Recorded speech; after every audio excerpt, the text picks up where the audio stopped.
తెలుగు రాష్ట్రాల్లో 450కి పైగా రోబోటిక్ సర్జరీలు సక్సెస్ఫుల్ గా చేసిన ఘనత మణిపాల్ హాస్పిటల్దే. సుమన్ టీవీ ప్రేక్షకులకి నమస్తే. మరి కొత్త సంవత్సరంలో అడుగుపెట్టబోతున్నాము. సెలబ్రేషన్స్ మాత్రమే చేసుకుంటే సరిపోద్దా? మనము అసలు ఈ సంవత్సరం ఎట్లుండబోతుంది అనే విషయం తెలుసుకుంటే చాలా బావుంటదని మాకనిపించింది. అందుకోసమే దానికి రైట్ పర్సన్ అయిన గురువు గారినే ఈరోజు పిలవడం, ఇన్వైట్ చేయడం జరిగింది మన స్టూడియోకి. ఆయన్నే మీ అందరికీ బాగా పరిచయం ఉన్న ప్రముఖ ఆస్ట్రాలజర్ అయ్యపు శ్రీకృష్ణ సుధి గారు. మరి గురుగారు నమస్తే. నమస్కారం అండి. మరి ఈ 2025లో కన్యా రాశి వారి పరిస్థితి ఏంటంటారు? ఎలా ఉంది వీళ్ళకి? కన్యా రాశి వారికి ఒక రకంగా చెప్పాలి అంటే కొంత అనుకూలమైన కాలం. హుహు.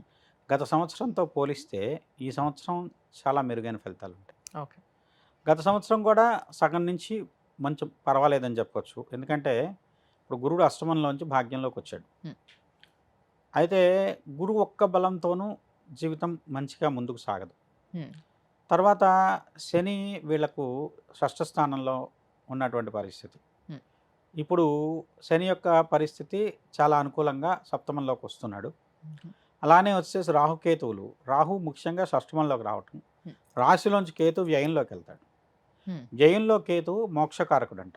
హ్మ్. ముక్తిని లాంటి ఒక రకమైనటువంటి దైవ సంబంధమైనటువంటి అనుకూలత. హుహు. అలానే రాహు షష్ఠమంలో ఉంటే మంచి ఆర్థిక పరిపుష్టి లాభాలు ఇస్తాడు. హ్మ్. శత్రువుల మీద విజయాన్ని ఇస్తాడు. హ్మ్. తర్వాత ఈ రాశి వాళ్లకు గత కొన్ని సంవత్సరాలుగా అంటే 2-3 సంవత్సరాలు కాదు, హ్మ్. చాలా కాలం నుంచి కొన్ని పనులు అవటం లేదు. లేకుంటే వచ్చేసి వీళ్ళకి రావాల్సిన గుర్తింపు రావటం లేదు. హ్మ్. దానికి వీళ్ళకి ఈ సంవత్సరం మంచి దోహదకార అయ్యేటువంటి ఫలితాలు ఉన్నాయి. ఓకే. కేతువు ఎప్పుడైతే ఈ రాశిని వదిలిపెడతాడో హ్మ్. క్రమంగా ఏంటంటే వీళ్ళకి రాశికి ఒక రకమైనటువంటి ఇవాల్టి వరకు వీళ్ళు కొన్ని నిర్ణయాలు అనాలోచితంగా తీసుకున్నారు. హ్మ్. సంవత్సరంన్నర నుంచి కేతు కన్య రాశిలో ఉండి రన్యాన్ని పీడిస్తున్నాడు. హ్మ్. దానివల్ల ఏంటంటే కేతువుకి తల ఉండదు. హ్మ్. తల్లేని గ్రహం మన చేత తల్లేని పనులు, ఇలాంటి ఆలోచన లేని పనులు చేయిస్తుంది. హ్మ్. తద్వారా ఏ పని పూర్తి అవ్వదు. హ్మ్. ఈ పని మొదలు పెడతారు, సగంలో ఉండగా వదిలేసి ఇంకో పనిలోకి వెళ్తారు. హ్మ్. ఆ పని అలానే వదిలేసి ఇంకో పనికి వెళ్తారు. హ్మ్. అలా ఏంటంటే ఈ ఒక దాని మీద స్థిరత్వం లేకుండా వీళ్ళు చేసినటువంటి ఒక చోట నుంచి ఇంకో చోటకి, ఇంకో చోట నుంచి ఇంకో దానికి ఆ విధమైనటువంటి కుప్పిగంతులన్నీ కూడా ఒకసారి ఒక రకమైనటువంటి ఏకీకృతమైనటువంటి వ్యవస్థ కింద మారేటువంటి అవకాశం ఉంది. వాళ్ళ ఓకే. యొక్క నిర్ణయాలు కానివ్వండి, హుహు. వాళ్ళు చేసే పనులు కానివ్వండి, హుహు. ఒక సుస్థిరమైనటువంటి ఆలోచన వైపు ముందుకు సాగేటువంటి అవకాశం ఉంది మే దగ్గర నుంచి. హుహుహు. సో కన్యా రాశి వారి పరంగా చూసుకున్నట్లయితే వివాహం కాని వాళ్ళకు వివాహాలు అవుతాయి. హుహు. అది చాలా మంచి ఫలితం ఫస్ట్ వాళ్ళకి ఓకే. సంబంధించింది. ఓకే. అయితే దీనికి అన్ని సందర్భాల్లోనూ శని కొన్ని ఇబ్బందులు ఇస్తాడు. హ్మ్. కానీ ఇక్కడ శని అనుకూలమైన ఫలితాలు ఇస్తున్నాడు. ఓహో! పంచమాధిపతిగా సప్తమంలోకి వస్తున్నాడు. హ్మ్. కొంతమంది ప్రేమించి వాళ్ళ ప్రేమను వచ్చేసి చెప్పుకోలేని పరిస్థితుల్లో ఉంటారు. అవును. ఆ పరమైనటువంటి ప్రేమ పెళ్లిగా మారడానికి అవకాశం ఈ సంవత్సరం ఉంది. ఓహో! ప్రేమ వివాహాలు, ప్రేమ సంబంధమైనటువంటి వ్యవహారాలు ఫలిస్తాయి. సో, కన్యా రాశిలో ఉన్న లవర్స్ ఎవరైనా ఉంటే ఈ సంవత్సరం ఇంట్లో పిటిషన్ పెట్టొచ్చన్నట్టు. నాకు పెళ్లి చేసుకోవాలని ఉంది. నేను ఇట్లా ఈ పలానా అమ్మాయిని ప్రేమించాను లేదా ఈ అబ్బాయిని ప్రేమించానని. బావుంటది. ఓకే. తర్వాత జూన్ నుంచి గురుడు రాజ్యస్థానంలోకి రావటంతో హ్మ్. అదృష్టంతో కూడుకున్నటువంటి ఉద్యోగ ప్రాప్తి.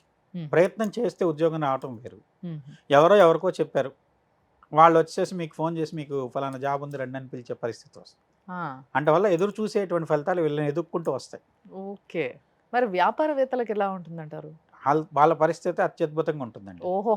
వ్యాపార పరంగా 2025 సంవత్సరం చాలా బ్రహ్మాండమైన సంవత్సరం. హుహు. దాంతోపాటు కన్యా రాశి వాళ్ళకు వ్యాపార పరంగా ఎవరైతే ఉన్నారో వాళ్ళకు వీళ్ళకి ఉన్నటువంటి వేదలన్నీ ఒక దెబ్బకు పోతున్నాయండి. హుహు. ఇంకోటేంటంటే శని సప్తమంలో ఉంటే మామూలుగా జ్యోతిషపరంగా ఫలితాల్లో ఏం చెప్తామంటే 7 రెట్లు లాభాన్ని ఇస్తాడు. ఓకే. ఇక్కడ రూ. 1,00,000 పెట్టుబడి పెడితే 7,00,000 లాభం వచ్చేటువంటి పరిస్థితి. హ్మ్. అలాంటి యోగవంతమైన సంవత్సరం 2025 వీళ్ళకని చెప్పొచ్చు. ఓహో! అద్భుతం. 7 టైమ్స్ రిచ్‌నెస్ ఇస్తాడని చెప్తా. ఓకే. అంటే డబుల్ అవ్వటం వేరు. ఆ! కానీ 7 టైమ్స్ పెరుగుతుందంటే ఆలోచించండి. అవును. అంత లబ్ధి ఉంది. హ్మ్. అది హ్మ్. ఏంటంటే ముఖ్యంగా స్పెక్యులేషన్ మీద లాభం ఎక్కువ చెప్పొచ్చు. ఓకే. ఆ స్పెక్యులేషను ఇప్పుడు ఇందాక ప్రేమ, పెళ్లి అన్నాను. హ్మ్. ఇప్పుడు స్పెక్యులేషను అదొక వృద్ధిగాను లేదంటే ఒక సంపదగా మారేటువంటి పరిస్థితి కన్యా రాశి వారి విషయంలో తప్పనిసరిగా కనపడుతుంది. అద్భుతం.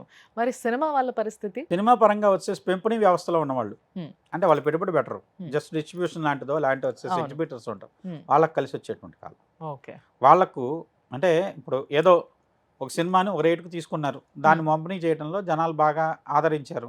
వీళ్ళకి దాని మీద ఎక్కువ లాభాలుంటాయి. ఓహ్! అలాంటి వాటికి పంపిణీదారులకు, ఎగ్జిబిటర్స్‌కు మంచి లాభాలు ఉండేటువంటి పరిస్థితి కింద చెప్పొచ్చు. ఓహోహో! అద్భుతం. సో, మరి విద్యార్థుల పరిస్థితి ఏంటంటారు? విద్యాపరంగా కూడా మంచి ఫలితాలు ఉంటాయి. ఇంకోటేంటే వీళ్ళు ప్రయత్నం చేయకుండా కూడా మంచి ఫలితాలు పొందగలుగుతారు. అంటే హుహు. సాధారణంగా రెగ్యులర్ స్కూల్‌కెళ్ళి పరీక్షల టైం కూడా అదే విధంగా దాన్ని అంత పెద్ద సీరియస్‌గా తీసుకోకుండా ఎగ్జామ్ రాసినా కూడా ఫలితం మంచి ఫలితం వస్తుందని చెప్పొచ్చు. ఓకే. అలానే ఎవరిని చేయమని కాదు కానియండి. అంటే అదృష్టం ఎంతో కొంత వీళ్ళకు విజయంలో దోహదకారి అవుతుంది. హ్మ్. హ్మ్. అదృష్టం అనుకూలంగా ఉన్నప్పుడు వీళ్ళు ప్రయత్నం అనేది కొంత నామాత్ర ప్రయత్నం అయినా కూడా విజయవంతమైన ఫలితాన్ని ఇస్తుంది. అది. సో, చాలా చెప్పారు. అర్థమైందిగా పిల్లలు ఒకవేళ ఎవరైనా మమ్మీ, డ్యాడీలు అబ్జర్వ్ చేస్తున్నట్టయితే పిల్లలు కొంచెం, కొంచెం ఎఫర్ట్స్ పెట్టి చదివితే మంచి ర్యాంకులు కొట్టేయొచ్చన్నట్టు క్లాస్ ఫస్ట్‌లు అలాంటివి. సో, ఎక్కువ కష్టపడాల్సిన అవసరం లేకుండా కొంచెం కష్టంతో విజయవంతమైన మంచి ఫలితాలు ఫలితం. వెళ్తూ ఉంటాయి. Very nice. మరి వీళ్ళు ఏదైనా పూజ గాని, ఎక్కడైనా గుడికెళ్ళొస్తే బావుంటదంటారా? ముఖ్యంగా వీళ్ళకొచ్చేసేసి గురుడు రాజ్యస్థానంలోకి వెళ్తాడు. హ్మ్. రాజ్యస్థానంలో ఉన్న గురుడి వల్ల హుహు. కొంత వచ్చేసేసి గురుడు మనకంటే ఎదురోళ్ళకి ఉపయోగపడాలి, లేదంటే ఇంకేదో చేయాలనేటువంటి ఇది ఉంటుంది. అలానే శని సప్తమంలోకి రావటం వల్ల హ్మ్. శనికి సంబంధించినటువంటి విషయాల్లో శని సంబంధించిన దోషం తొలగటం కోసం అనుకోండి, శని నుంచి మీకు పూర్తి అనుకూలమైన ఫలితాలు రావటం కోసం కానివ్వండి, హుహు. ఇక్కడ శ్రీశైలంలో ఉండేటువంటి భ్రమరాంబ మల్లికార్జునులు దర్శించుకోవటం, హుహు. లేదంటే శివుడికి సంబంధించింది మల్లెపూలతో అర్చనండి. హ్మ్. హ్మ్. శివుడు అమ్మవారు ఇష్టపడి మల్లెపూలతో అర్చన చేసిన దానికి శివుడు ఆమెకు వచ్చేసేసి మంచి ప్రీతిని కలిగించాడు. ఆ! అందువల్ల ఏంటంటే మల్లీశ్వరుడు అనే పేరు దానికే వచ్చింది. హ్మ్. అందువల్ల శివుడిని కదిలించాలంటే ఆయనకున్నటువంటి మన్మధుడి బాణాల్లో కూడా నాలుగోది హ్మ్. నవమల్లికం అంటారు. ఓహ్! అంటే ఇక్కడ ఇందాక ప్రేమకు కూడా అదే సూచన కింద చెప్పింది. హ్మ్. ఆ మల్లెలతో శివుడిని అర్చన చేస్తే ఎలాంటి కోరికైనా నెరవేరుతుంది. కాబట్టి మల్లెపూలతో శివుడిని అర్చించడం కోసం ప్రయత్నించండి. అత్యద్భుతం. అత్యద్భుతమైన ఫలితం ఉంటుంది మీకు. Very nice. అసలు చాలా ప్రశాంతంగా ఉంది. మీరు చెప్పిన దాని ప్రకారం వింటున్నట్టయితే. సో, మీ అందరికీ కూడా చాలా బావుండబోతుంది. దానికి చిన్న చిన్నగా కొన్ని గురువుగారు చెప్పినట్టుగా చేసుకున్నట్టయితే మీరు ప్రశాంతంగా ఈ సంవత్సరం అంతా హ్యాపీగా అలా అలా ఎల్లదీయొచ్చన్నట్టు. చాలా చెప్పారు గురువుగారు. ధన్యవాదాలు. నమస్కారం.